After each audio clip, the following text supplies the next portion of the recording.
Thank you all for coming out to the most important discussion happening on this campus today. Says so much about you all, so this is a real treat. It's a great treat and honor for me to be here with Lisa Jackson. I got to know Lisa when she was the administrator of the EPA, first 4 years of the Obama administration, when we had an EPA administrator who didn't work for an oil company. No, to keep that up. Lisa, as some of you may know, worked for the governor and basically headed the EPA of the state of New Jersey before she came to Washington. In other words, she actually really knows what she's talking about, which is why Apple has hired her as Executive Vice President for both policy and sustainability. So Lisa, welcome. Great to have you here. Good to be back. Yeah. And to kick off, I want to go back to the pre-Lisa days of Apple, Okay. when the New York Times was writing about Apple a lot on environmental issues. Talk about, in a sense, what you were brought in to help fix, to help address. Where was Apple then? And then let's talk about your own evolution in the job and where you and Tim have been taking the company since then. Sure, that's great. So I joined Apple 5 years ago. I just made my 5-year anniversary. You get a nice signed thing from Tim when you make 5 years. And so I had just finished the first term of Obama. So that's 2013, keeping in mind that Tim had taken over as CEO in, I guess, 2012, early 2012, before Steve's death later that year. And Tim, brought to the job an incredible reverence and love for Steve and the company that he had envisioned and built, but also himself. Yeah. And one of the things, if you've heard anything Tim's talking about lately, he talks about the fact that companies have to have values. They have to stand for something in the world. We are a consumer product company. We make products that you actually hold in your hand, you put in your home, you put on your wrist, and of course laptops. And so those are things that people need a level of trust about. And so one of the things that really upset him, I think personally, because he is a strong conservationist and a huge outdoor person, but also just professionally, was that Apple, which he knew was doing work on environmental issues, was getting a bad rap. And so when I was stepping down, I got a call from him and said, hey, would you be interested in coming out?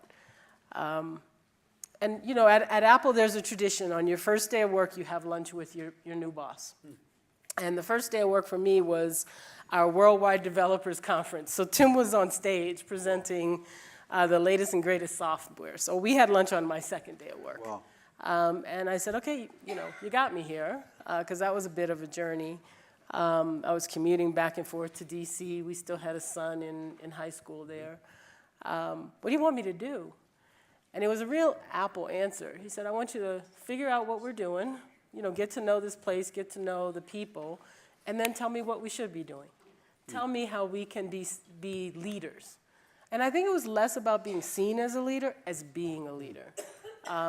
Although, of course, no one likes to be on the wrong end of the New York Times or anyone else. So you take an audit then, basically? Yeah, basically, but sort of an audit that was based a lot on understanding first how Apple works. Apple's a very unique company, and I'm incredibly, lucky to have found my way there. It fits who I am and works for me, but also what was happening. Apple is really all about innovation. And what I learned over the time that I spent in that first 6 months or so was how much innovation was happening and how to motivate those engineers, which essentially is all about at Apple telling them that they can't do something because they hate that. I'm an engineer by training, and I'd walk into rooms and we would have these discussions that in the beginning I thought, okay, what are these people smoking, right? Because one of the first discussions was, why don't we just buy a forest? We're tired of worrying about whether the people who manufacture our packaging, packaging is mostly paper, but you want to make sure that that paper is sustainably sourced, that you're not destroying the rainforest or any forest to do it. Why don't we just buy our own forest? And I thought, okay, this is a unique approach. Yeah. Another meeting very early on, and I'll tell the end of this story later, was why don't we just change the way that aluminum is made? You know, aluminum, I'm a chemical engineer by training. One of the first things you learn is about Charles Hall, early 1900s, figures out how to take aluminum ore and change it into aluminum metal. And I'm thinking, what? But all in the service of the environment. It was rather bold and audacious, too. I mean, people were thinking really out of the box. Yeah, there's no box. Yeah. There can't be a box, because if you don't challenge all the conceptions you have, you can't innovate. And that's worked for Apple for, you know, a long time. So so you settle into the job. You start to understand their supply chain, their manufacturing supply chain. You do like a CO2, a recycling audit. How do you sort of get your mind around the problem? Yeah, I eventually came to, so I talked to everyone. Apple is also a very, this is a bad pun, FaceTime company. You know, it's very much about relationships, about finding the people who have the knowledge you need. So I spoke to people in the facilities group who sourced the energy for Apple, who were busy working on clean energy projects. I talked to people in the product design group who had been responsible for things like taking the arsenic and the lead out of displays and removing the PVC from our power cords, and found out, you know, the length they go to in terms of toxicology and risk assessment. And I talked to folks who were working on recycling, which was at that time the state of the art. Just 5 years ago, was collect as much used electronic equipment as you can, no matter who makes it, and shred it up and make sure it doesn't end up either in the landfill or worse. There's some pretty bad stories about what can happen to electronics at their end of life. So you do all that, and I ended up, my matrix turned out to be, what are we doing well, and what do we think we do well? And we just sort of compared who we thought we were to who we should be. Share that matrix with it. What were the things you're doing well, and what were the things you... I think we were, you know, of course, doing well was actually clean energy. And I know we'll fast forward to where we are, but I was shocked to find out how much work Apple had done on greening its energy use, but hadn't really gotten to that breakout moment where it was going to be ready to communicate that. Right. And it's interesting at Apple, because so much of the culture is about, you know, we make a product and then we unveil it to the world. And they were having the same idea about energy. Oh, we're not going to tell anybody about the energy. We'll unveil it later. So we were sort of on the cusp of that. A lot of hard work. There was Just on that, before I let you go, and what was the mix of energy? Because there was everything from bloom boxes to hydro to solar to wind. What was the mix they were using? At that time, they were already looking at bloom boxes. Solar. And share people with what is that? A bloom box is a gadget that takes in natural gas. So remember that, because most people think of natural gas as a fossil fuel, and converts it through a chemical process on ceramic catalysts into energy. And so the reason it's considered renewable is that if you use biogas instead of natural gas, so the byproduct of landfills or other, it's categorized as a renewable energy source. So we were using bloom boxes, we were using solar. At that point when I joined, we owned solar farms, the ones we had built ourselves and that we owned. We had wind in our portfolio because our headquarters is located in California, and you can procure clean energy that way. And we had some hydropower. And so what we did was look at, and we have a group at Apple that I think does this better than anyone I've ever seen, and I've seen a lot of these, that quantify our carbon footprint. And we quantify our carbon footprint starting at, you know, the mines where the metal comes out, all the way through producing the product, and then all the way through its end of life, including you. So if you own an iPhone, and I know you do, and I do, when you plug in, we calculate your energy use and your carbon footprint as well. And so what did that add up to? What did that tell you as you assessed that? Carbon footprint. So at the time I joined, it's been going down every year. We're very proud of that. Our energy intensity and our carbon intensity has been going down. Right now, it's 27.5 million metric tons, which is less than 0.01% of the world's emissions. But still, we shouldn't be a number in the world's emissions. So we came in, so I'm making this matrix, and we decide to pick the things we're already doing. The other thing we do a lot of at Apple is focus and simplify, right? That's the whole product experience for customers. And so I didn't want a whole bunch of things, I wanted 3 things. So at the end of that 6-month period, we came out with, we wanted to tackle climate change. And we always say we don't just want to tackle our carbon footprint. You hear companies all the time say they want to zero out their carbon footprint. But at this point, leadership is about a lot more than that. If I just take care of Apple's carbon footprint, That's right, yeah. happy day. Drop in the bucket. But if you want to innovate, if you want to do something, that drop has to become a ripple in a pond much bigger. And Tim uses that phrase all the time. And so we started to think about, okay, how do you take what we're learning and encourage our suppliers to do the same. And because if they do it, they'll start to work with their suppliers. So very much a business-to-business relationship. Our second priority became removing toxic materials from products. Since Apple had had such a history under Steve, who literally walked in one day and said, I don't like PVC. Find me, make me a cord, and eventually we did. And then manufacture millions of them. That don't have PVC. And if you know Apple products, the cords feel different than other cords because it doesn't have that stiffener in it. But it's also a really important pollution prevention because if you burn a cord that has PVC in it, you get dioxins and furans and really nasty things. And so I wanted to keep that going. And last but not least is our most, ambitious assignment, which is we want to not just recycle products, but start to make products from the recycled material of other products.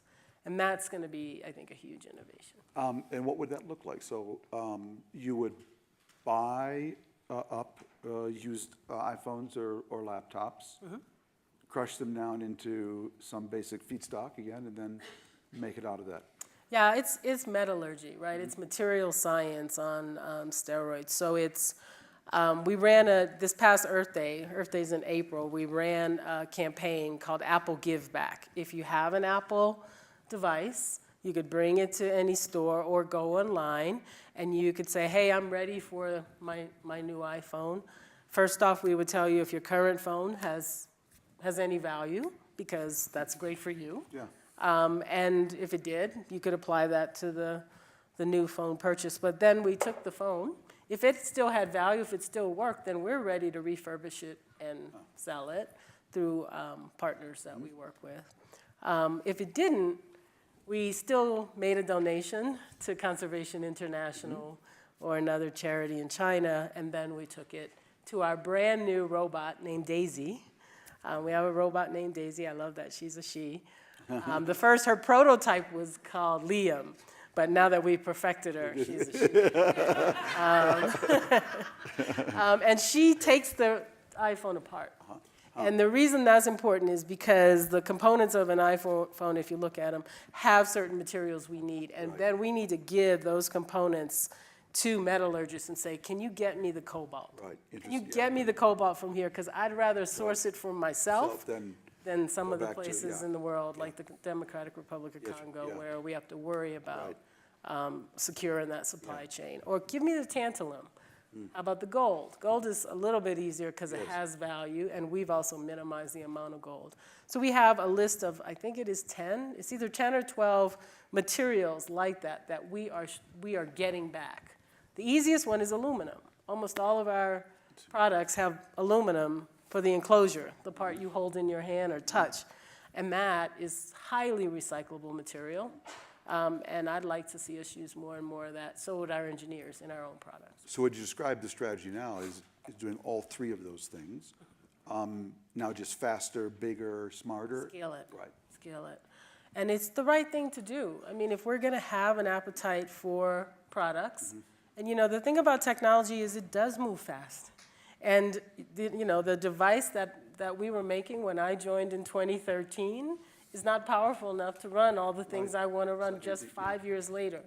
So if we're going to want to make new ones, we think one of the things we can do that make people feel good about that decision to continually update is to say, but what you're giving us back is not ending up in a landfill, and in fact is going to end up in a pretty important use, which is tomorrow's product. So you must get to see is the cutting edge of a lot of technologies in the environmental space.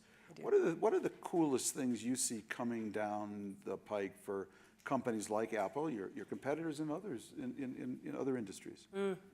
Well, let's go back to that aluminum story where we were going to invent how to, why don't we just change the way we make aluminum? A few months ago, we announced with Alcoa, the aluminum company of America, and Rio Tinto, which is a really large aluminum company, they have operations in Canada, that we're going to do just that. We're investing in them to come out with a new form of aluminum. I don't want to get too wonky, but when you make aluminum, you use a ton of energy, which is why a lot of times aluminum is located near a power dam, a dam, because you have a big source of constant energy in the hydropower. But you also emit a lot of CO2 because aluminum uses a carbon cathode, and you basically burn it, and that makes CO2. So we're going to change that and get rid of that carbon cathode. So when I see things like that, it makes me, and it's cheaper. If they can make it work, I don't want to say we. Alcoa and Rio Tinto come together. They were two suppliers. They compete for our business. And we said, we'd actually love to see you two come together. Interesting. I think that's where the innovation is. I think there are better ways for the planet to make materials that we all use. And those kinds of innovations are actually great for advanced manufacturing, which is what everyone, sort of the prize everybody keeps looking for. How do we get manufacturing? Well, it's going to have to be pretty advanced stuff. And it's going to have to require the kind of expertise that isn't just putting widgets together, right? So a lot of your supply chain comes through China. What have you been able to do to clean up that end of the supply chain? So a few years ago, as we started, so let me just brag for 1 second. We are now 100% renewable for all of Apple's operations everywhere in the world. 100%, so that's all of our offices, all of our stores, all of our data centers. We have It's a combination of Bloom, solar, wind. and projects. We'll go in and buy clean power. We try to ensure that we're making new clean power. So we're not just buying up your clean power, we're trying to add more to the grid. So we feel like in that way we're enlarging the supply of clean power out there in the world, and we're doing it worldwide.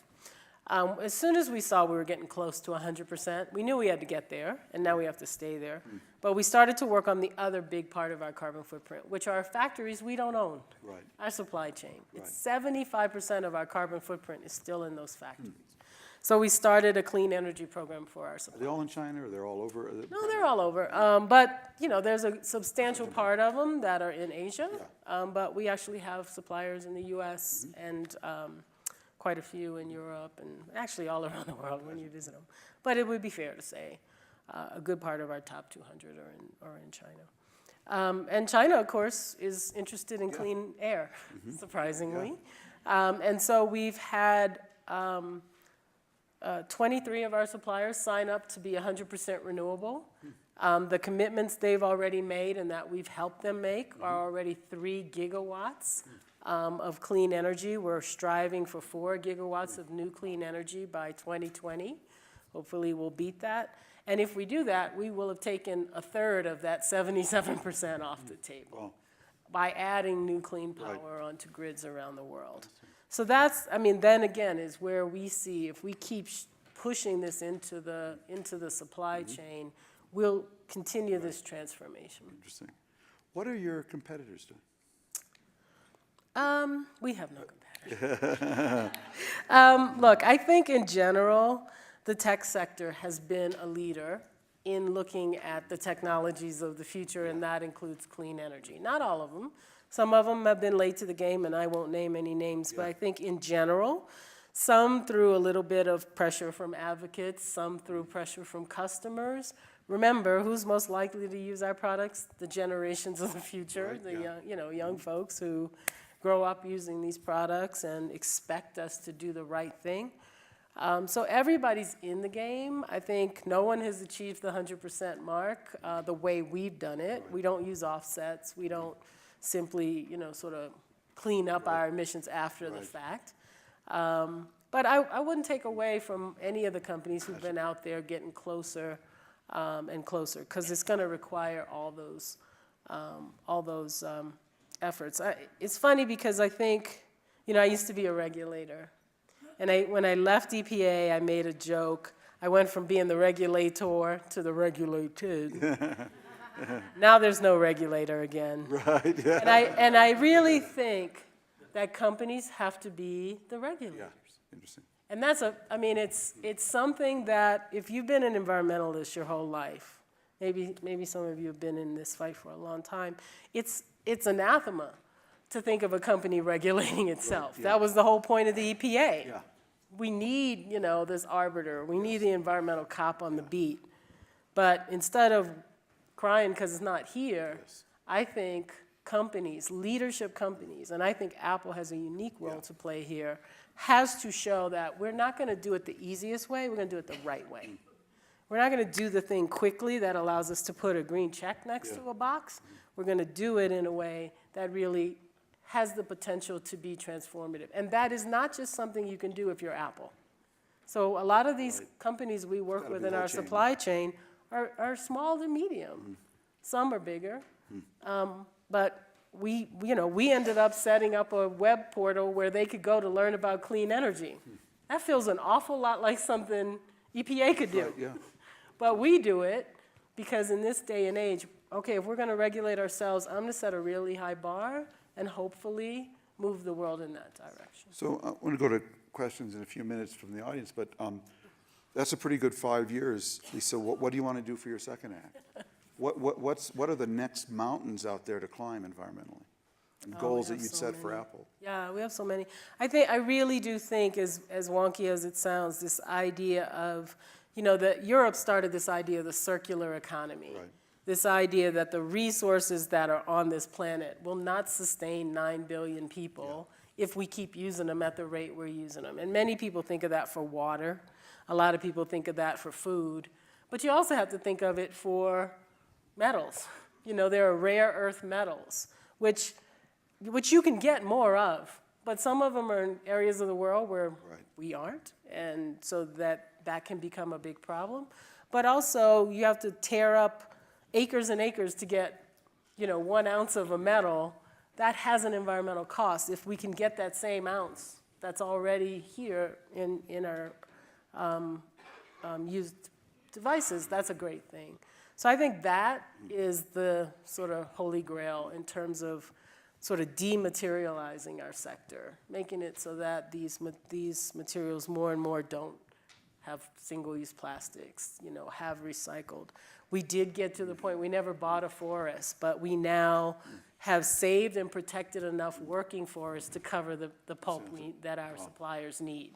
And so we're forest neutral, and we'd love to become forest positive. If every company did that, there'd be no threat to the forest. And so I think that's important. Obviously on energy, it's all about storage and scale. And sadly, pushing back on this idea that clean energy isn't cheaper and better. It's both. And it's not to say that there's not a transition period, but that if you're inventive and innovative, there are ways to move forward faster than you think. Is there something out there that your critics, and we all have them, say about Apple still that you say, well, we do have to fix that? Yeah, sure. I think I don't think anyone looks at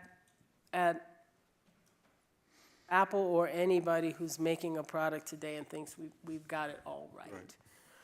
I also think, I was really proud. The other part of my job is I do government affairs for Apple, and I also do some of our other initiatives.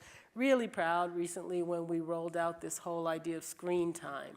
This idea that I love the fact that I work for a company whose revenues are not tied to keeping you on the product. We want you to love that product because of the way it works, because of how it changes your life, because it allows you to connect via FaceTime with people you love or monitor your health through the watch, whatever.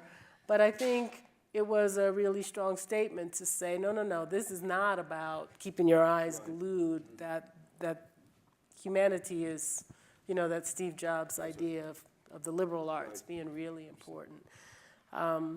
So we hear, all kinds of things. I hear lots and lots of concerns about innovation. And I always say, you can't stop innovation. And I'm That not you're sure. turning out too many new products, and Yeah, sometimes yeah. it might take that view. Like, why can't you guys just, Right. why can't you stop? Yeah. Is that really the idea? To stop American ingenuity, to stop the thing we basically rule the world at? No, but should we find ways to do it where people feel really that Apple brings that same level of care that we bring to our devices to our work? Absolutely. And the engineers love it. They do. Well, let's open up the floor. Pat. Go ahead, Pat. Yeah. Oh, she's coming with the mic. Oh, microphone. Yeah, that's better. By the end of the day, your voices must be tired, all that talking. Hi, Pat. I am certainly a consumer and an advocate for Apple, but I was not familiar with the tremendous impact that you have paid attention to environmentally. And my question to you, is there a way that Apple can take a leadership and create momentum for other companies and almost give them a good housekeeping seal of approval? Yeah. Thank you. Well, first, I'm glad you're here, because now you're here. And it is hard to cut through the noise of the world right now. And it is also one of the challenges we have is to try to explain in some level of wonky detail what we do, so people know we're not just greenwashing. We've all heard this idea of greenwashing, where we say things that make you feel good, but it's really not. It's not an innovation. It's not a real change through and through. It's not transformational. It is an interesting idea, and I will take it back, Pat. I struggle because I think right now there are tons of rating scales out there, and people try to tell you what's good to buy and what's not, and I think it's just confusing. And so as much as I'd love to believe that people will listen to us, I think that it would be met with some level of skepticism. So we would have to try to find a way to make it where it's in technology. So I think it's an interesting idea. And I do think Apple's good at taking hard stuff and making it simple. Down here. Wait, yes. Young lady. Following up on that question, the idea of companies self-regulating, I'm very skeptical of that, and I'm wondering if a company like Apple could take the lead in influencing policy on a national level through other companies or through example or through more, publicity about following up on the question. It just seems like we are so far behind. I mean, you were talking about recycling the phones, and that's fabulous. But Germany has had something like the Green Dot program for decades. We're way behind. I think we look to leaders like Apple to do more in this area, and I feel there's sort of been a sea change in the last year, maybe, that culturally, more investment is going into green energy, and there's a sense that you really should do it this way, and it's a time when pressure might work. Yeah. There's a bunch of questions in there. I think we have spent the last few years being very vocal on the policy level. All the tech companies came together to support the Clean Power Plan, which is right now subject to re-regulation or deregulation from the EPA. Most people expect that the EPA is going to get rid of the requirement to have cleaner power in our country. Just on that point, because you know so much about that one, if it doesn't make sense to utilities, though, is it too late, hopefully, for us to unwind that, or is it not? Well, that's my point about regulation. I understand maybe I'm being too provocative by saying we regulate ourselves. But if the government's over here saying build whatever power you want, but progressive and smart and forward-leading companies are saying, I'll only buy clean power. Yeah. Build what you want, That's right. but I'm only buying this. Yeah.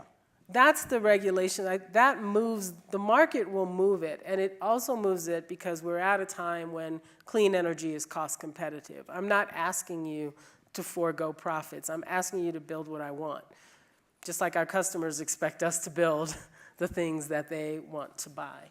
And so I do think that we don't have regulations we put in place, but we can set a market. If Apple someday says we will only buy recycled cobalt, and that's a goal of ours, that changes everything on the ground in the DRC, and we would challenge other companies to meet us there.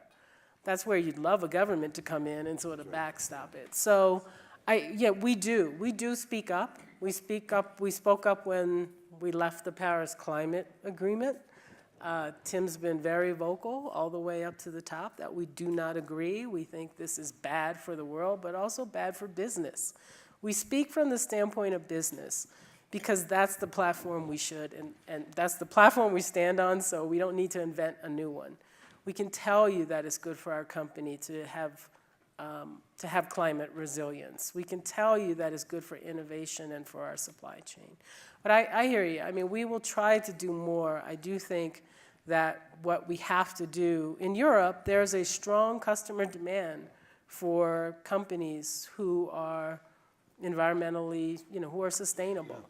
And we don't necessarily see the same level here. So I'd love to see more. And I think as our consumers age, we will. As the young people of today, they demand companies to have values and to authentically carry them out. Right here, yeah. We'll go around. Hi, my name is Jack Hayflick. I'm an Apple stockholder and user for a long time.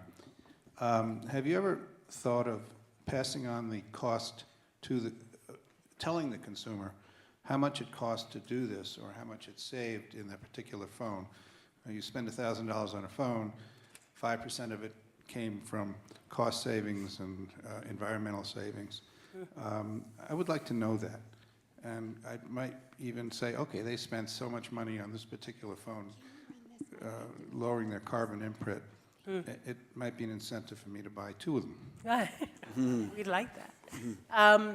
Apple publishes, for every product we make, a detailed environmental summary. Carbon footprint, water footprint, materials, on the website right now today. So you can see things like the change in carbon intensity from iPhone 6 to iPhone 7. It went down because of the work we've been doing to lower the carbon footprint of the aluminum that we use, for example, and to use more and to now move towards recycling more of it. It's an interesting look at money, but I think a lot of the data you're talking about we do put out there. And I do think we can do more to try to break down for folks the simple concept. There is still a belief that to do the right thing has to cost a lot more money. And I always tell people, the CFO of the company doesn't get mad when he sees me coming. That's always been my job, is to find ways to do this that pencil. Yeah. It might not pencil it might not be a huge savings at first, but savings grow over time as we scale. So we'll try to find more ways. We did a green bond. So we did the largest green bond in the country, but for business. We did $1 billion and then What does that $1.5 billion. Explain So a that. green bond means people buy the bond, they lend Apple money, but we use all the proceeds to do green projects, and incredibly popular. We're up to $2.5 billion in green bonds that we've sold. We did $1 billion right after we pulled out, after the country pulled out of the Paris Climate Accords, because we wanted people to understand there's a return on those bonds, and it's based on the fact that the investments we're making have a return. Really easy to see when you do something like energy efficiency. There's always a payback, right? When you do energy efficiency or Pollution you is do clean waste. energy, People, and you have to pay for it. But you don't if you're recycling it, or you don't if you go to zero waste. We have most of our final assembly facilities are zero waste. So I think the Green Bond report might have a lot of that information, but I'll take another look at it. It's a really good. Please, yeah. Then we'll go to him. Hi. Hi. So it's great to hear, a company like Apple doing so much to help the environment. But of course, governments, can have a much bigger impact, and you know that from your work with the EPA. When you look at what your successor, Scott Pruitt, is doing now, and you think about the long term for our country, but also for the planet, I mean, how optimistic are you that the sorts of efforts that you're talking about, that Apple's doing, that other companies are doing, that cities are doing, even that states are doing, is going to counterbalance? You're going in one direction, Scott Pruitt's going in another. Yeah, well, we're definitely rolling in different directions. I can't do does the boat still keep moving this way? Does it move a little bit backwards? But I think you named all the entities that have the real power here. Business has always had the power. When I was at EPA, I always said, remember when we did the 40th anniversary, Tom came, it was the 40th anniversary of EPA in 2010. Yeah. 2010, I was my second year. And we noted that, and the Aspen Institute and Walter did the 40 top innovations of the EPA, and how much money and lives they had saved. Environmental protection is actually a cost saver if you really look at the full picture. But now I'm getting confused. But I think the leaders, when business picks up the regulation and says, you know what, we just got to make this work. Now let me figure out a way to make it work and make money. It just happens. It just happens. And that's the same as the clean car program. It'd be really interesting to see people fighting to make cars people don't want to buy internationally. I mean, it's fascinating to me. I don't understand it. I never will get it. We had to bail you out the last time. Now we're going to bail you out a second time because you want to make cars that people will not want.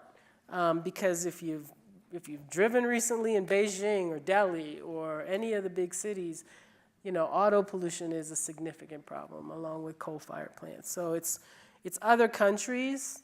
Governments are still working hard in other countries.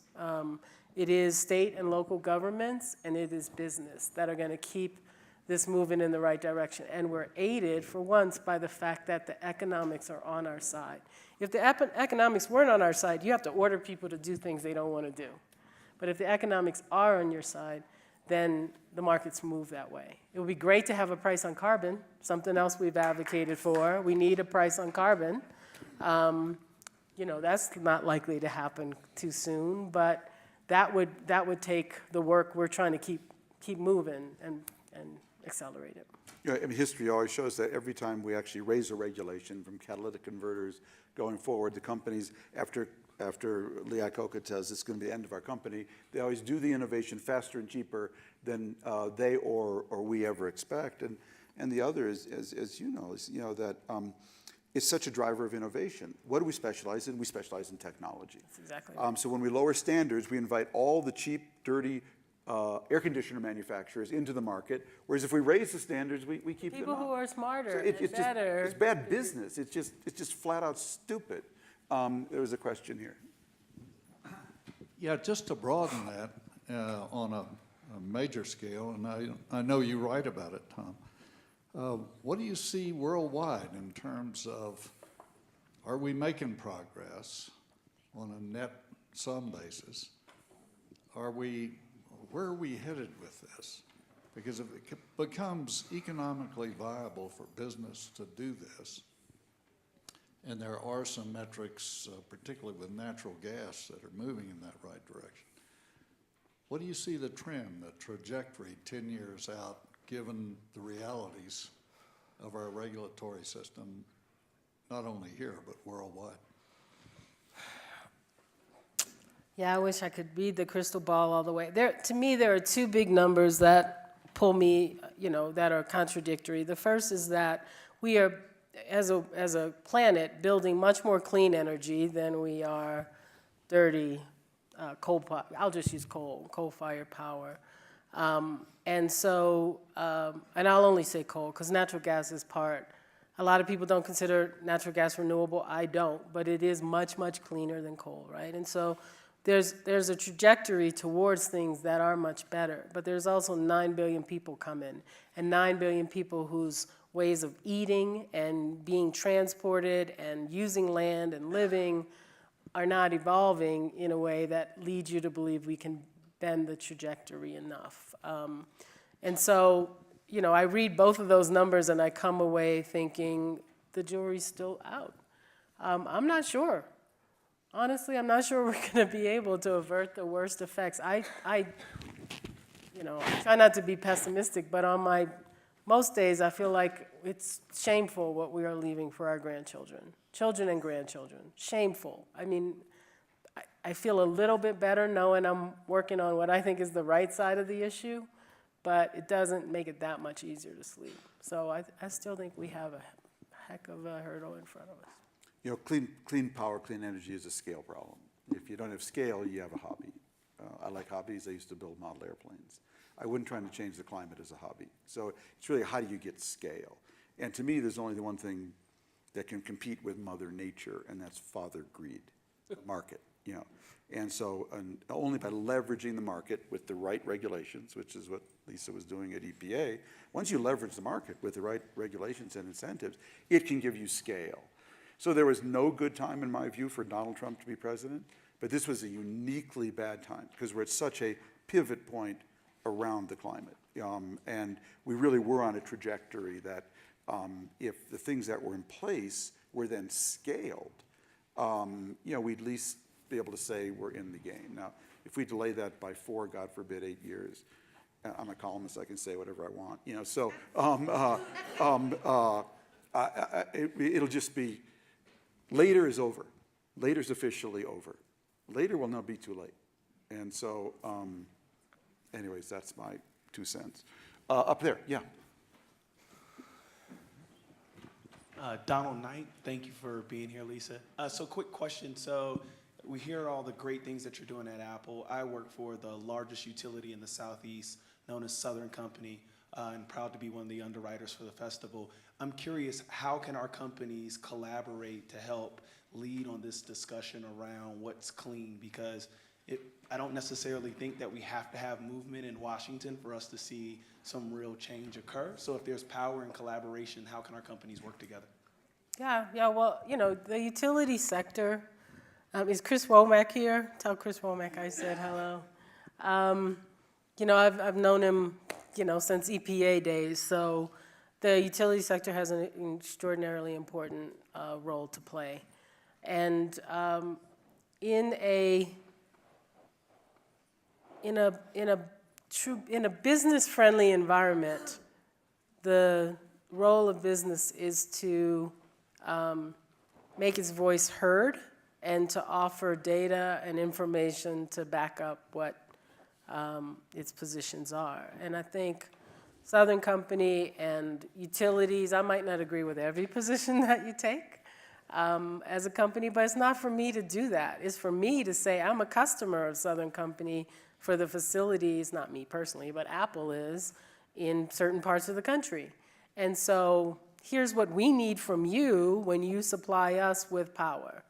And I think utilities have come to realize over the last 10 years, really, that is exactly the equation, that the purchaser should be saying what it is they want. And so you see people all across the political spectrum saying, cleaner is better than dirtier.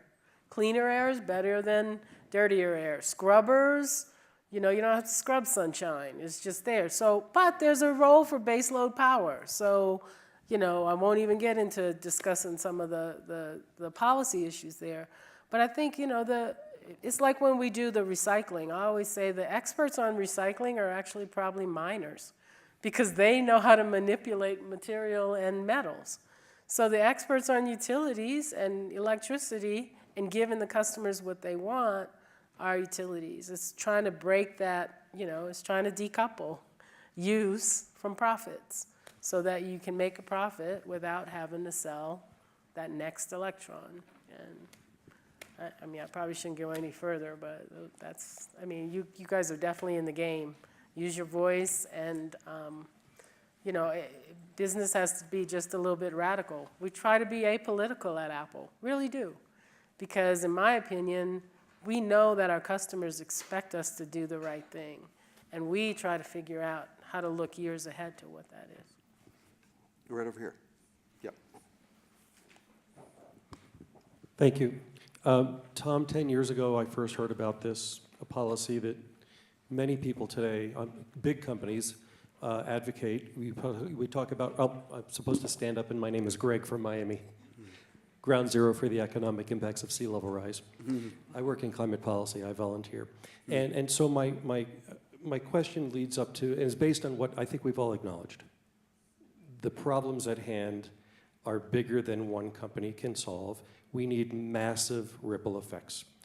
And I'd like you to explain to the audience, maybe Tom, maybe Lisa, about a particular policy that through a border adjustment, I think you know where I'm going, Tom, would in fact change the decisions of market actors. A year ago, here at the Aspen Ideas Festival, we had the Climate Leadership Council talking about a revenue neutral, small government alternative to command and control regulations. And we're talking about a price on carbon, which, if the money is returned to American households, doesn't mean killing the economy and making us poor, but in fact, it would benefit the lower 70%, create millions of jobs. It would be good for the economy. And you talk about ripple effects. We're here celebrating the exceptions. We've been doing that for over a decade. This is not how we solve this. Can you explain to the movers and shakers in this room, Tom and or Lisa, how important this is, please? Because I think Been writing about this forever. one of you knows, if not both. I do, but I need people in here to know this. Is it, let me just rephrase a very good question. Thank you. Thanks. If you were trying to explain to a conservative now, why, and we have conservatives like George Shultz and others actually come out for carbon tax, how would you make the argument to someone on the other side now? Well, the idea of taxing bad things is actually making the market work to bring more good and less bad is actually a very conservative idea. You know, I did put in place command and control regulations, but the 5 years I've been out, and all the time I was at EPA, I really believe that if we would have gotten the climate bill in 2010 that put a price or put a program in place for emissions, we would be in a much different situation because the market would have adapted. It wouldn't have been perfect. There would have been huge, struggles to try to move that cap down, but that would have been a better alternative to the Clean Power Plan if we could get it. And it's still a better alternative to the Clean Power Plan because it lets businesses innovate and make money and find the way to reach the goal. And the goal is to make more money, which is what works in our society.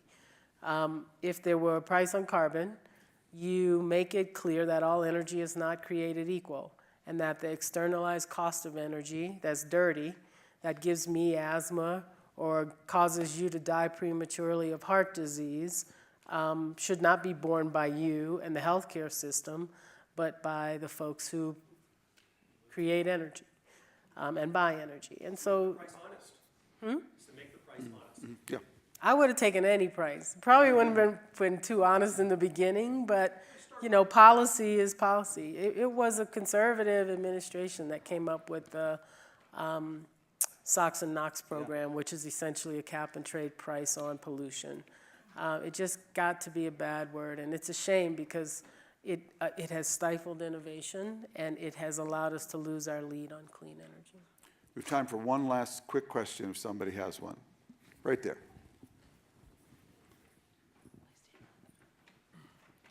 Thank you. Thank you for your question. Thank you. That was quick. No, go ahead. Yeah. No, thank you. It's great hearing what you're doing. A lot of attention's been paid to ESG movement and ESG kind of investing. One, do you think it's actually it's being thought about at companies? And then secondly, you guys are doing a great job, but it's unclear what standards necessarily being set. I think you alluded to earlier, it's not necessarily the same everywhere, kind of what the standards are. If everyone was doing, I think, what you're doing, you'd see great results out there, but if the average or kind of low as people are ramping up is what people are is like the standard that people are being held to, is there a problem that it's too low, and how do you maybe raise that? I think, we do participate in some of the standards that are out there. We disclose according to the, what's it called now? Carbon Disclosure, CDP.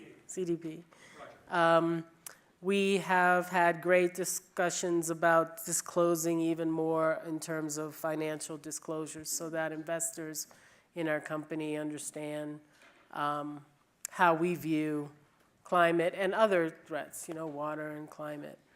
And I think we'll be doing more disclosing.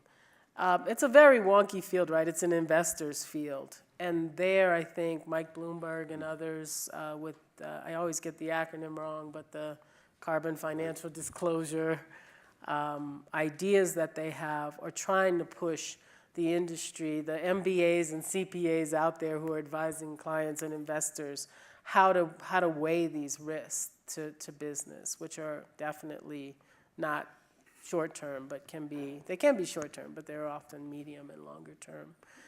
It is a hard problem to solve because I think there's a lot of noise in the system. I think we all believe we're doing the right thing, those of us in our sector. I just think I'm doing the righter thing. And I know because I'm in the company and I see the rooms and the decisions that we make that are difficult, but the right ones. And so I tend to be more on I'd rather have some people doing something than just a few people doing perfect. But the time factor is always the concern. I don't have an answer for that. I mean, if we had a policy mechanism that looked at what good companies were doing and set the bar, then that would cause, that would rise the level and that would raise all boats. But right now, we don't have that in this country. We definitely are going to have it we have a cap and trade program coming in China. I mean, we have it in a lot of other places. Lisa, thank you for your work at EPA. Thank you for your work at Apple. Thanks for being here. Thanks for having me.